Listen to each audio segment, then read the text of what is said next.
What's up, skeptics? Welcome to another episode of Reason to Doubt, your source for all things skeptical. I'm your host, Jordan, and with me, as always, my co-host, Jared. How's it going, Jared? I'm Jared. I'm doing well. Today's going to be a good one, I think. But before we jump into anything, I do want to do some house cleaning stuff because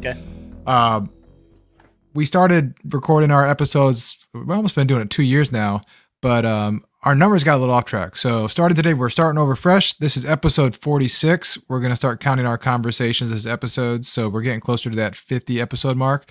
We hit 100 subscribers on YouTube, and we have, well over 100 listens on each podcast that we do from like audio form. So I think we want to give ourselves a little kudos and congratulations there, first of all. Triple digits. Also, we want to announce that we are retiring from rap indefinitely, or ending our hip-hop career. If you've ever tried to find our podcast, you may have found that there's a I would say somewhat more successful rap, hip-hop something podcast, and I get messages for them literally all the time.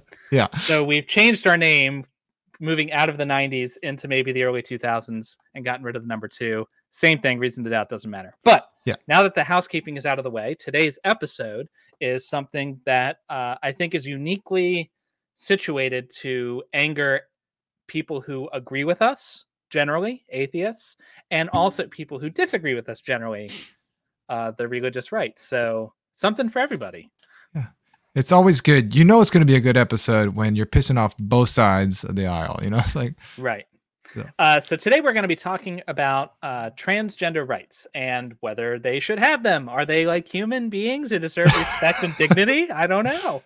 The answer is yes, and we're done. So yeah. So thanks for coming, guys. So that's going to be the claim we're going to talk about. Before we get into that, though, today's fallacy of the day is going to once again be the fallacy. And the reason for this is I saw a video shared recently by That Atheist on Twitter, and it was about how fallacies are overused in discourse, and it was actually advocating that we should basically stop talking about them. I'm not sure I'd go that far, but the point they made was a good one, that a lot of people have basically like a checklist of fallacies, and whenever something seems like it might be fallacious, they just throw that out there, stop analyzing the argument, and pretend like it's addressed, and goes on. And that isn't conducive to deep analysis. It kind of ends conversation. And probably worse, there are a lot of good sound arguments that sound at a superficial level like they might be fallacious. You have to be very careful with the application of informal fallacies, because something could be fallacious in one context but not be fallacious in another context. Yeah. And we always talk about fallacies because we start every episode with one. And so we want to just be careful that we are also encouraging dialogue and discourse with one another, and not just trumping, oh, you said a fallacy, therefore I don't have to listen to you anymore, or therefore your argument is false, because it could not be. It could be true. So the conclusion could be true. So the fallacy is the conclusion saying that because an argument for some proposition was fallacious, that therefore the proposition is false. And that is not true. You could make a bad argument or a fallacious argument for a true proposition, and that doesn't change it being true. But also, like I just said, there are some things that might seem fallacious that are not. For instance, one is the ad hominem that gets thrown out all the time. That's an ad hominem attack. Being insulted doesn't mean you're getting an ad hominem attack. You're not someone who says that you are a terrible person and they wish you would injure yourself is not necessarily making an ad hominem attack. For instance, if I said, hey, your argument is trash, and you know what? You're trash too. That is not an ad hominem attack, because they are two separate things. Your argument is wrong, and also you're a jerk, right? Yeah. Now, if I said your argument is wrong because you were a jerk, and you being a jerk is in no way related to the argument, then and only then is it the ad hominem fallacy. So we never do that, though. Never. So ad hominem is one that's overused a lot. The bandwagon argument from authority, that one is overused all the time. Guys, citing scientists and peer-reviewed journals is not an argument from authority. No, that's actually something you should do. Right. So just if you are about to throw out a fallacy, pump the brakes, see, is it actually a fallacy, first of all? Is the way it's fallacious in any way relevant to the argument? Does it matter? If I take away the fallacious part, does the argument still have merit? Like, just slow your roll. Yep. Is what we're getting at. Better conversations. Yes. Speaking of better conversations, segue. Today's claim, we wanted to start with a specific claim though, right? So today's claim that we're going to be looking at is there are only two genders, male and female, and which one you are is determined by your chromosomes or what sex you were assigned at birth. So that's the claim. Marriage is between a man and a woman. Different claim. Well, sometimes. Yeah. So this claim comes from the right and also people who would normally be considered on the left. So on the right, our poster child is Ben Shapiro, that towering example of rigor and intellect, who has gone off on this topic many, many times. But one quote is, "Sex is binary. We come in two brands, male and female." Very. Yeah. That's a clear-cut statement. Right. But if you want, and I don't recommend you do this, but if you want to, Google Ben Shapiro trans, and you'll find plenty of stuff. So that's not surprising that Ben Shapiro would be on the wrong side of super things. Conservative, Right. So. Yeah. On the other side is Richard Dawkins, who, if you don't know, and if you're listening to the podcast, I'm surprised if you haven't heard of Richard Dawkins, but in case you haven't, he is an evolutionary biologist who is a prominent atheist. He's written a lot of books, The God Delusion, things like that. And in the recent past, November 2021, he tweeted out his support for the Declaration on Women's Sex-Based Rights by the Women's International something or other. What's it called? WDI is the name of the organization. But this declaration sounds, at a very cursory look, good. Like they're trying to fight for equality for women and make sure that we aren't losing women's rights. Hey, that's all great, right? How could that possibly go wrong? Boy, did it. Basically, what it comes down to is this declaration is saying that the idea of being a woman is based solely on sex, that the language of gender, and they always put that in air quotes, is damaging to that. The fact that it's being used in the United Nations documents is undermining women's rights and rolling back decades of work, and essentially making the point that if you're a woman, it's because of your physical sex, and that's the only way you can be a woman. And to say anything else is harmful to women. So Dawkins rightfully got a lot of flack for that position, but that shows that it is not unique to the right. This is actually a widespread position, specifically in the atheist sphere, which is generally more left-leaning. He got a lot of support too. It was actually pretty divisive within the skeptical atheist community. Right. So since we're atheists and skeptics, we thought we'd throw our opinion out there and we'd examine this claim from the standpoint of both biology and then gender identity. So the claim that what sex you are is the one you're assigned at birth, or the one that it's chromosomes, that is a physical biology claim, right? So that should be relatively straightforward to examine. Gender identity might be a little more tricky. We'll get into that afterwards. Before we really get into things, though, I think we should point out that we are both cisgendered white men, and we're probably not the ones who should be talking about this, but there's a reason why we think it's important that we do talk about this.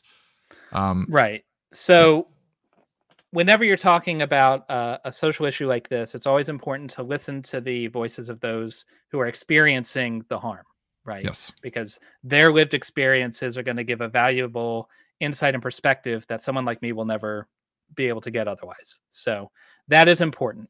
And so don't just listen to this podcast and then think, okay, I've learned it all, because you haven't listened to someone who's actually lived it, because that's important. That said, a lot of cisgendered white men have used their platform in a harmful way, Dawkins, Shapiro, and others.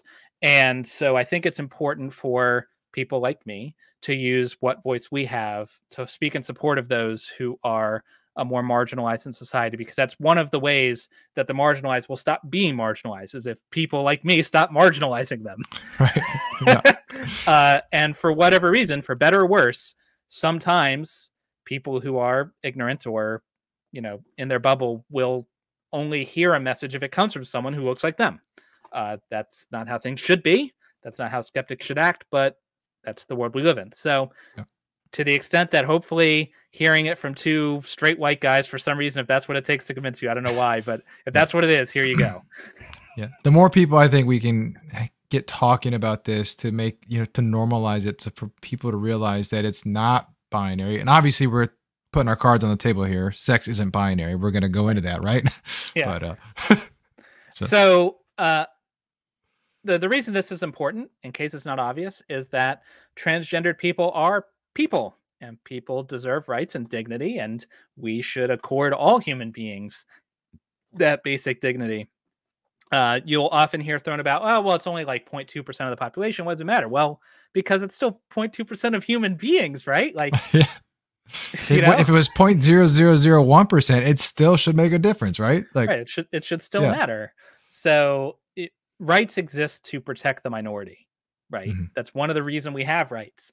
The majority, usually the people in power at least, don't need some document to protect their rights because they're the ones with all the power, So, yeah. The king was never standing like, my rights are being trampled on here, Like, yeah, usually not. Yeah. Okay, so let's talk some definitions before we jump into the science. First of all, what is a trans individual? What is a trans man or trans woman? So let's look at the Mayo Clinic. They're a reputable medical source. They say that trans man and trans woman are terms used to describe in a gender binary manner a transgender individual's gender identity or expression. So they acknowledge in there that this term itself is binary. That doesn't mean that the phenomena is binary, but this is how the term is used. Mm-hmm. The Human Rights Campaign puts it as the word transgender or trans is an umbrella term for those people whose gender identity is different from the sex assigned to them at birth.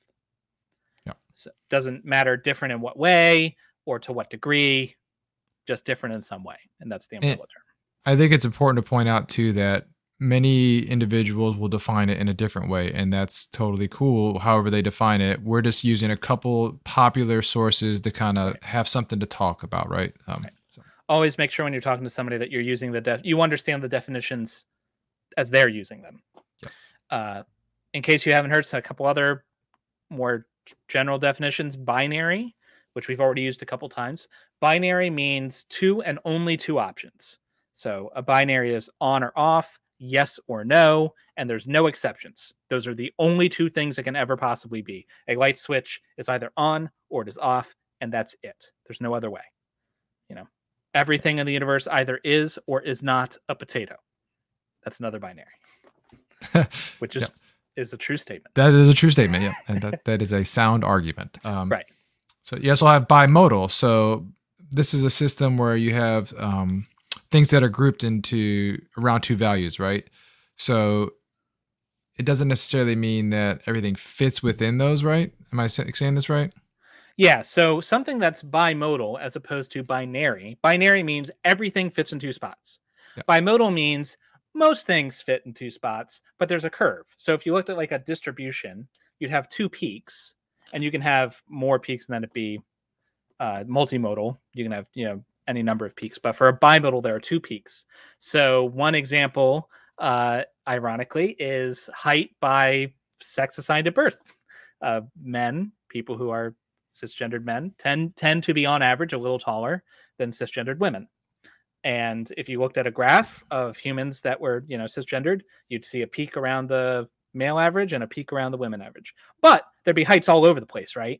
It's bimodal, not binary. And it would be ridiculous to suggest that because the average height of a man is, say, 5'10", whatever it is, that every man is 5'10" and that's it. Right? That'd be ridiculous. That would be binary. Men are 5'10", females are whatever. So, yeah. So that's what a bimodal system is. And another word we're going to throw out is chromosome, which you've probably heard before. So real surface level, you've got DNA. DNA comes together and strands make a gene.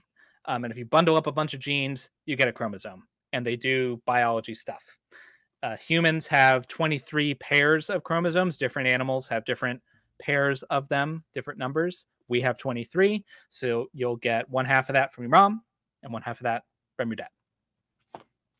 And every human being, well, I don't want to say every, because not every, almost every, most human beings have 23 in that configuration. Yeah. Okay, so definitions out of the way. Let's get into the claim. Let's get into sex. Let's talk about sex. Let's talk about sex. That's right. So, sex. What is sex? Well, sex can be used to describe the act of sex. It's also used to describe generally two sexes, male and female.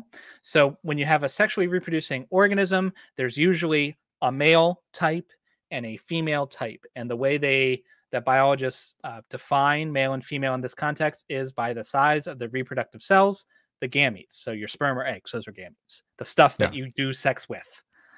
So male is defined as having a lot of little gametes, whereas a female is defined as having fewer big gametes. So I think it's important to point out that we're not talking about your genitalia here. We're talking about the actual reproductive cell that the sperm and the egg merges together. Yes. So when a mommy and daddy love each other very much, the sperm gets the egg and fuses, and they make a new human being or whatever it's making. And so in humans, the female gamete would be the eggs, because there are not very many of them. They're big. The sperm is small, and there's many of them. However, this is not a hard and fast rule. There are creatures in the wild that there's certain species of fruit flies that have different size gametes. There's varieties of male, one of which the males is even bigger than the other one. Like their gamete is larger than the egg. And and it doesn't mean giving or receiving either, because seahorses, famously, the female who has the few large gametes injects them into the male who has the many small gametes, and it's fertilized, and then the male gives birth. Yes. So the fact that here's a textbook definition, okay, now immediately here's all the ways in which it doesn't work, shows how the rest of this is going to go. Also, while we're getting into this, we're talking about this we're naturalists for the most part, right? So we are animals. We are a species. We inhabit this planet with other animals and other species. There's nothing special about humans. Right. A lot of people, especially on the religious right or conservatives, will claim that we hold a special thing. And so those rules don't apply to us, but they do. I mean, yeah. In any way that matters, classifying the definition of animal in any way, unless you are going to carve out a specific niche for Homo sapiens, which would be special pleading, then we're animals by any way you want to define it. And so we're going to conform to all these rules. So male and female gamete size, you produce eggs, you're a woman, you produce sperm, that's small and you're a man, bam, case closed, we're back to binary, right? Well, so let's jettison the whole seahorse thing, because who cares about seahorses, right? We're talking about humans. Well, what if a person is infertile? What if they don't produce any gametes at all? Do they just not count? Do they not have a sex? So there's one thing. What if they don't produce any? Well, but maybe you say, okay, well, infertile people, they'll just go with whatever their plumbing is, right? So if you have the plumbing to produce eggs, then you're a female, even if the plumbing doesn't work, right? Then it's still good. You still got ovaries. We'll go with that. Okay. What if you got a hysterectomy? I mean, yeah. Well, maybe you had it's like the grandfathered in because you had ovaries at some point.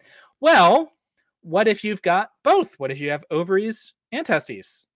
The testes make the sperm, the ovaries make the eggs. What if you have both? That is a thing that can happen. It's called ovotesticular disorder of sex development. The shortening of which is ovotesticular DSD, which I think they shortened the wrong part of that. But okay. So let's take the really complicated word. Right. But it's a very rare condition. But it does exist in humans where an individual has both ovaries and testicles or testes. And in some cases, it's the same organ. The same thing is half ovary, half testicle. Yeah. So these are pretty cool. If you look at them, you can cut the cells, a slide, you can actually see where the tissue changes from one to the other. It is literally ovary tissue, and then it blends right into testicle tissue. So which is it? Are they both? Are they neither? Okay. And another fun fact, about 10% of patients with this particular development that have both testicles and ovaries have a normal appearing penis. They have a penis that looks phenotypically normal. So it's just like every other penis you've ever seen. Don't know how many penises you've seen, but it's the same as all of them. So In if other you're words, just looking at them from the outside, they would appear to have male organs, right? Male Right. sex organs. Yeah. So the doctor delivers the baby. He looks down. Oh, he's got a penis. Boom, male on the birth certificate. But inside, it has the plumbing of both. So which is it? And so already we've only gotten to the first point, and already things are getting very fuzzy. That's because biology is messy and doesn't care at all about our labels. All of these labels, male, female, species, all of these labels are things that biologists are trying to shove nature into to try to organize the world around us and come up with general rules so we can understand it. But biology is under no obligation whatsoever to conform to our rules because it doesn't care. All biology wants to do is replicate itself. That's it. And it doesn't matter how it happens. No. Humans like things in nice, neat little boxes, right? Well, can't do that with this. Yeah, nature ain't that way. No. So even though we have a definition for male and female that's based on gametes, you cannot apply that universally to everyone. So that just jettisons that already. But okay, we've got this disorder, whatever. What about the chromosomes, right? Because as we all learned probably in middle school, if you have XX chromosomes, you're a girl. If you have XY chromosomes, you're a boy. We're back to binary. Boom. Because simple, even those people with the weird ovary testicle thing, they got to have XX or XY, right? Those are the only two options. Well, is it though?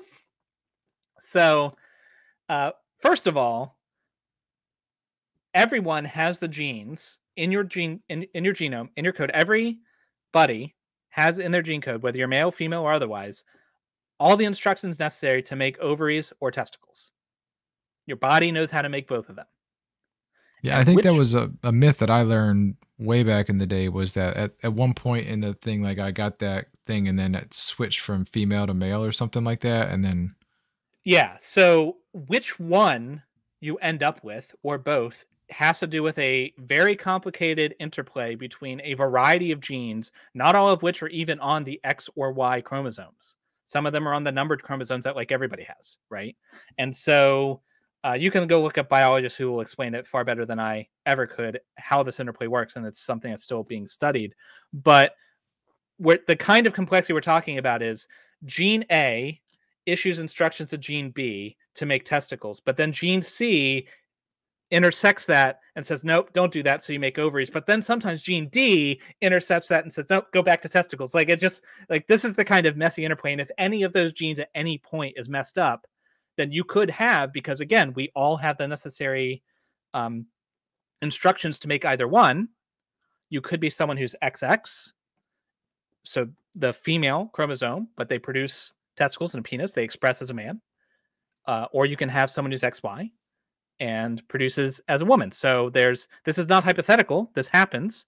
So it's a condition. You have XX males.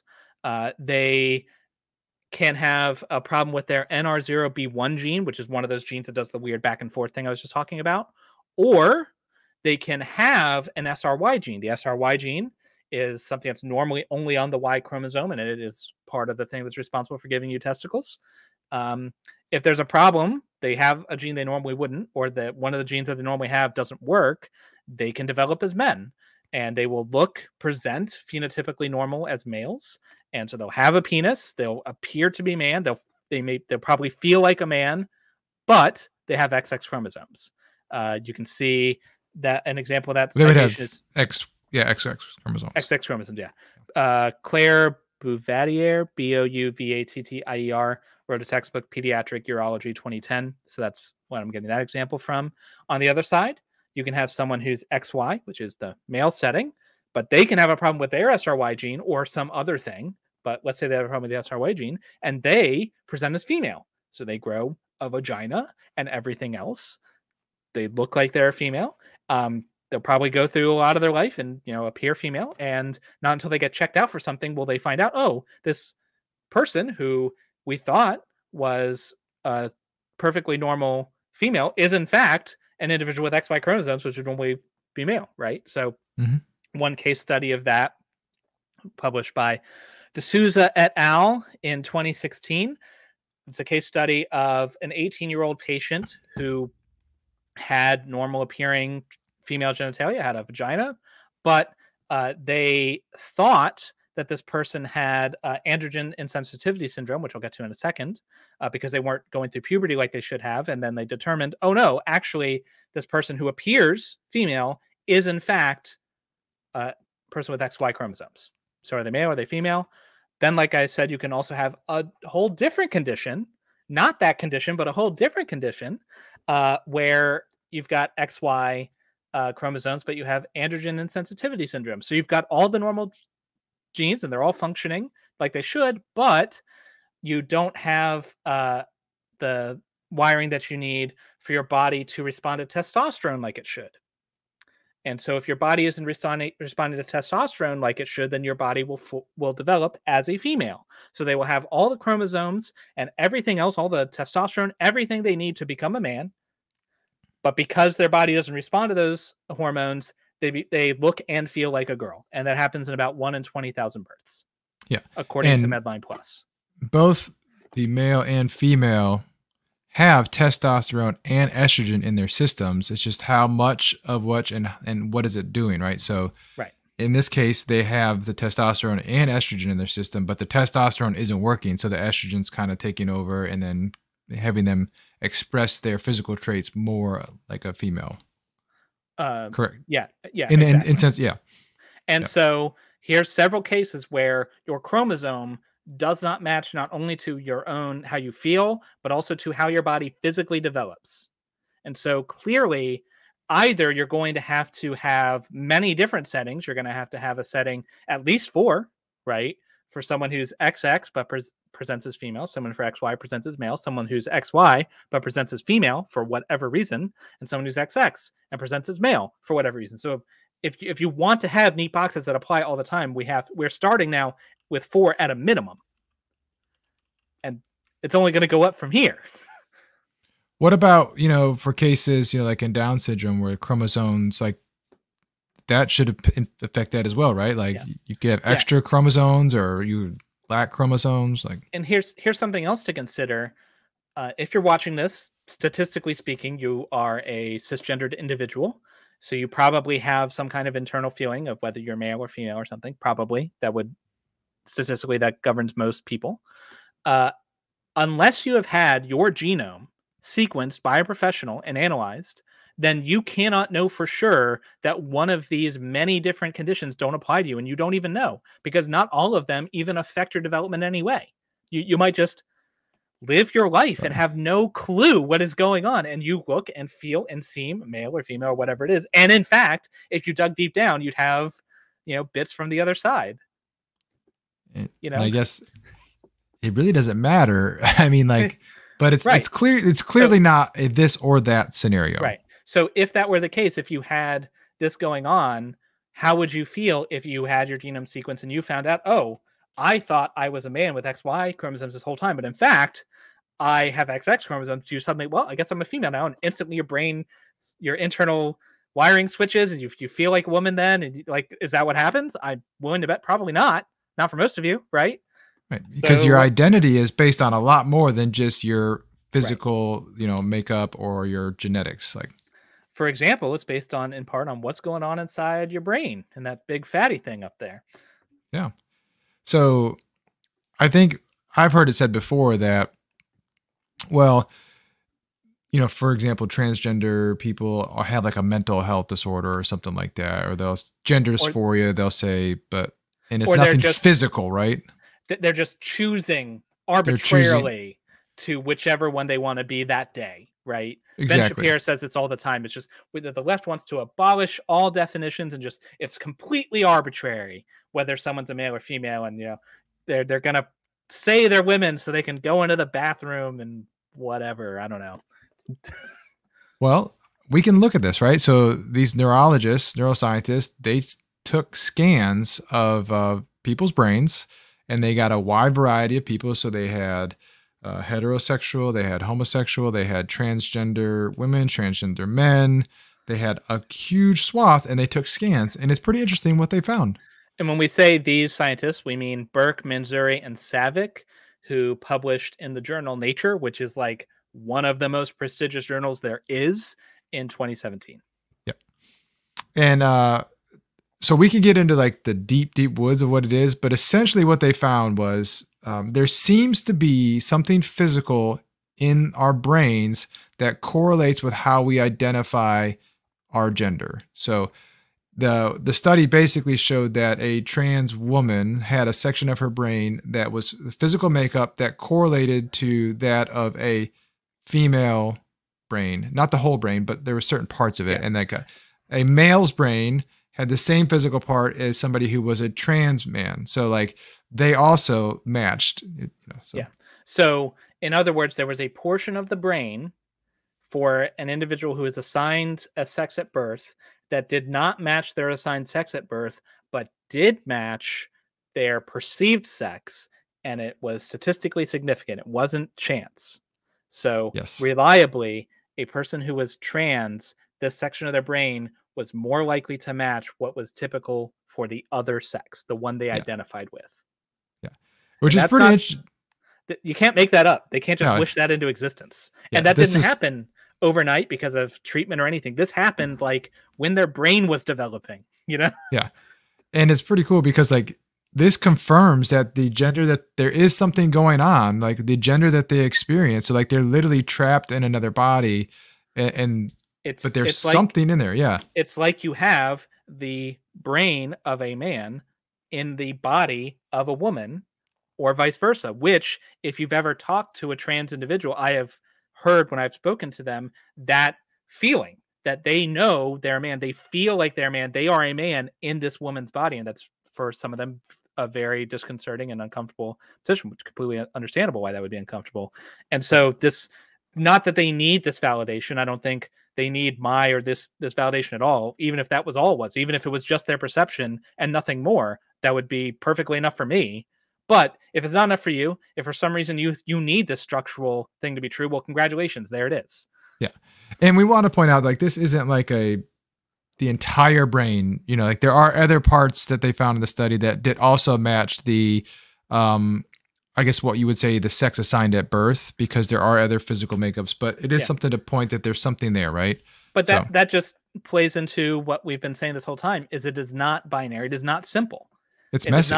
It's very messy. It's not even as simple as everything about this individual who's trans is identical to how they're like. It's not even that simple. It's complicated in every way. So, I mean, we've been mostly talking about sex, but we've kind of ventured into the realm of gender, right? So the gender that I experience versus the sex that I have was assigned at birth. So what do we actually mean when we say gender, right? So the World Health Organization, I thought, summed this up really well. So they said gender refers to the characteristics of men, women, girls, and boys that are socially constructed. This includes norms, behaviors, and roles associated with being a woman, man, girl, or boy, as well as relationships with each other. As a social construct, gender varies from society to society and can change over time. So this is a very important point. You may have been used to growing up, or from whatever your culture is, hearing the two as synonymous. And that's how I grew up using it. Sex and gender were two words for the same thing. But the way that it is used now is it is referring to two different things. Sex refers to your physical sex, like your plumbing and whatever that corresponds to in whatever messy way. Whatever, often what you were assigned at birth by whoever just looked down and said that was good enough and stamped your birth certificate. Gender is a combination of your own perception and everyone else's perception of you, and what culture you're in and what time you're in it, and a whole bunch of other stuff. Yeah. So it's important when we're having these conversations with people that we always talk about defining terms, but specifically talking about this, like if I'm having a conversation with somebody like a Ben Shapiro type character and they say there's only two genders, I need to, well, what do you mean when you say gender, right? Pew Research Center did a study a while back, and they discovered that about half of Americans believe that someone's gender is determined by what sex they were assigned at birth. So it was actually 54% of Americans believe that. So chances are, if you're having a conversation with somebody, they think that gender is synonymous with sex that was assigned at birth. So it's important to talk to them about this. And this isn't something we're just making up. Like how do you know that sex is or gender is socially constructed? Well, what is gender? Gender is what's normal. What is masculine versus feminine? Men are masculine, female are feminine. That's like what your gender is, right? Well, what counts as masculine is chopping on trees. Is that masculine? Drinking beer, who gets to do that?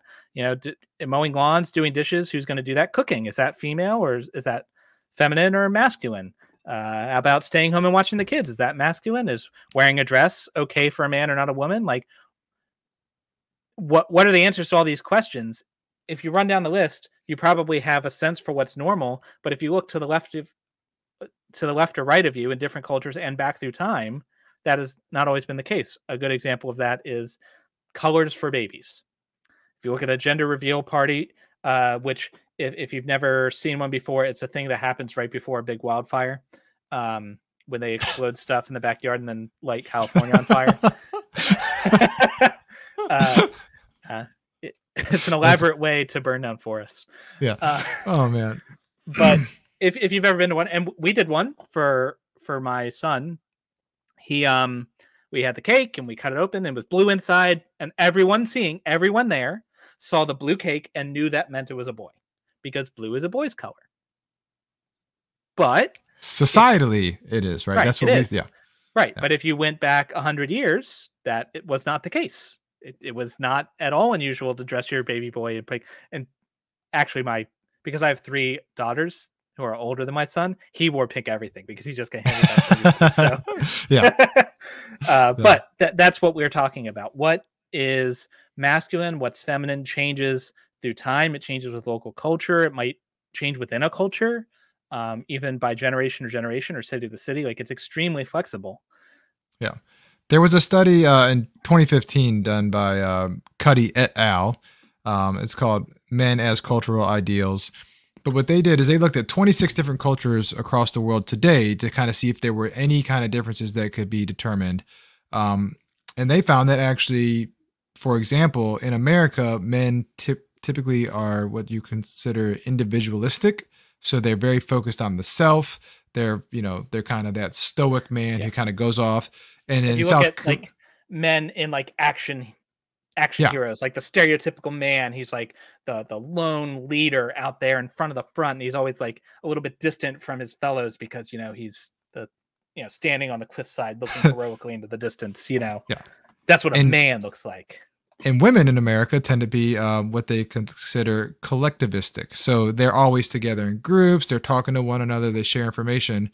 Well, this study showed that in South Korea, these norms are actually flip-flopped, and men are perceived to be more collectivistic, and women are more individualistic in there. So it just shows you that it can, even in our time today, we can have different cultures who put different values on things as that society, Right. So clearly, it cannot be the case that gender maps directly onto physical sex, because what is meant by gender is different. And so, like, if a South Korean man who perceives, because of their culture, men as being more collectivistic, move to America, their identity, their masculine identity, would suddenly become feminine in that culture.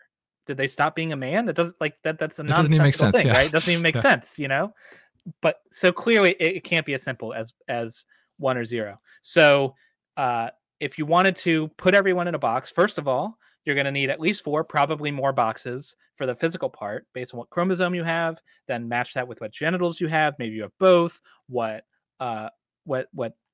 gonads you have, whether you have testes or ovaries or both. So you're up to probably like 16, maybe 30 different boxes over there. Then you can go ahead and up that up to infinity with all of the different genders you could possibly have. Right. And realizing that these genders can change next year. Like, social, if it is truly a social construct, then 10 years from now, what we consider masculine or feminine could be completely opposite or could be something completely new. We have no idea. So, Right. yeah. So the bottom line is, what we're not saying is that the assignment of sex or gender, like male or female, these labels are completely arbitrary, and there is absolutely no mapping whatsoever to reality. Because for most people, if you looked down and they have a penis and you guessed that they were a man, you would be right most of the time. And if you look down and they had a vagina, you would be right most of the time, because it And is bimodal. yeah, and you'd probably be at a nudist colony because people don't walk around naked. So Probably, But most is not always. And so you only run into a problem when you try to force absolutes on something that isn't absolute, right?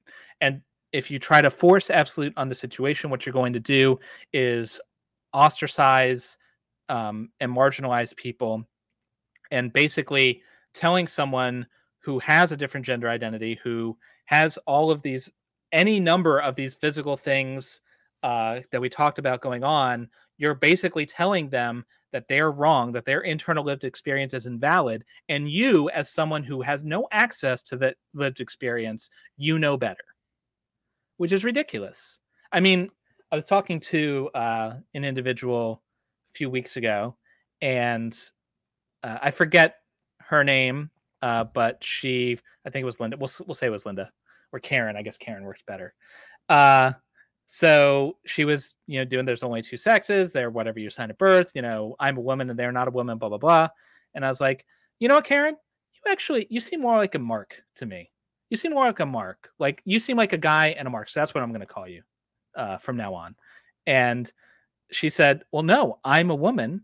Like, and I'm a her, and my name is Karen. I was like, oh, okay. I'm so sorry for presuming about your gender identity and your preferred pronouns. I will try to use those in the future. Thank you for correcting me.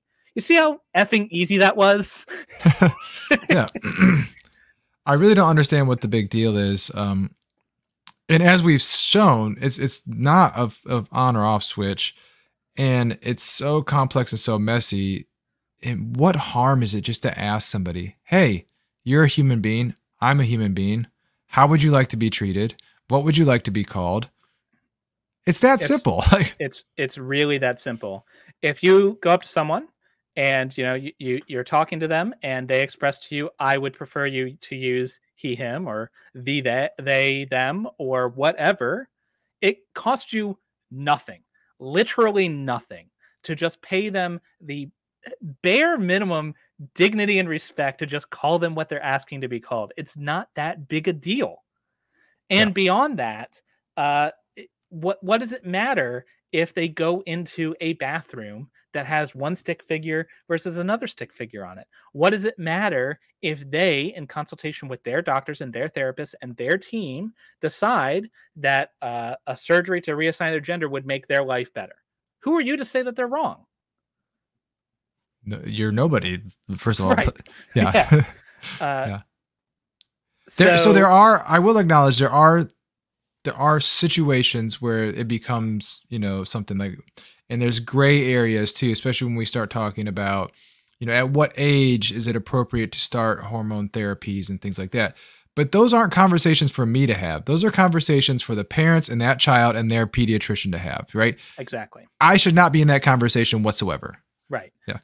I feel like I, as a citizen of the world, am able to be in the conversation of, hey, trans people are humans and maybe we should treat them like humans. That would be awesome if we could do that. Yeah. I do not need to be in the conversation of this individual's medical history, because I was telling Jared this earlier. As I was deconstructing my faith, so I came from a fundamentalist Christian faith, and so come part and parcel with that was a rejection of all trans rights, because that's what you do, I guess. It's on the lines. It's in the Bible somewhere. I never found it, but it's in there somewhere, I'm sure. Yeah. So I remember just like deconstructing everything and trans rights. I was trying to figure out how I felt about that. And then I realized, you know what? that doesn't involve me in any way whatsoever. I guess it's none of my business then. Yeah. Next thing. Yeah. Yeah. Yeah. Well. So that's what we had for you guys. Hopefully now you're better equipped with some knowledge of what the science says, how the science shows it's extremely messy. It's anything but binary. And so we should not be forcing people to fit into these two neat boxes because nature just doesn't work that way. And beyond that, even if it physically worked that way, gender is a different thing that is socially constructed, that can be any of a wide range of values. And there's no way that's fitting into two distinct boxes. And so we should just give up on the entire endeavor of trying to force every single person to fit in the boxes that we prefer and just deal with them as they are. Which is a human being who has value. TLDR, don't be a jerk.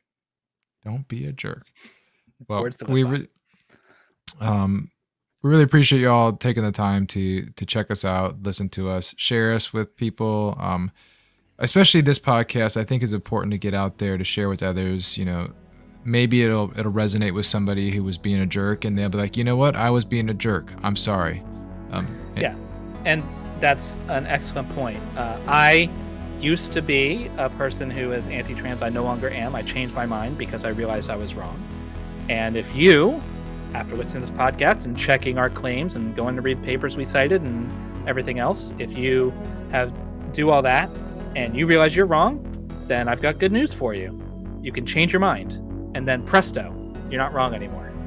Like and you magic. get to be right. And you get to be right. Yeah, it's too easy, Yeah. If you're interested more in this topic, I strongly recommend the YouTuber Forrest Balkai, who we got a lot of our information from. It's Forrest with 2 R's. He is a biologist who did a great video on this topic, so highly recommend you check that out. And he cited all of his sources. Like 200 of them. Yeah. A lot of sources. So. And we didn't just take his word for it. We went and checked their sources too and looked at them. So. Right. And you should do the same. And while you're doing that, give this video a like if you thought it was great. Comment if you think we got something wrong, or if you want us to check some other topic of yours, something you want us to debunk. That's great. It helps the channel out a lot. But anyway, check our sources. And while you're doing that, remember, you've always got reason to doubt. Peace out. And reason to doubt. T-O. Yeah, T-O now. It's the way you'd expect it to be. All right.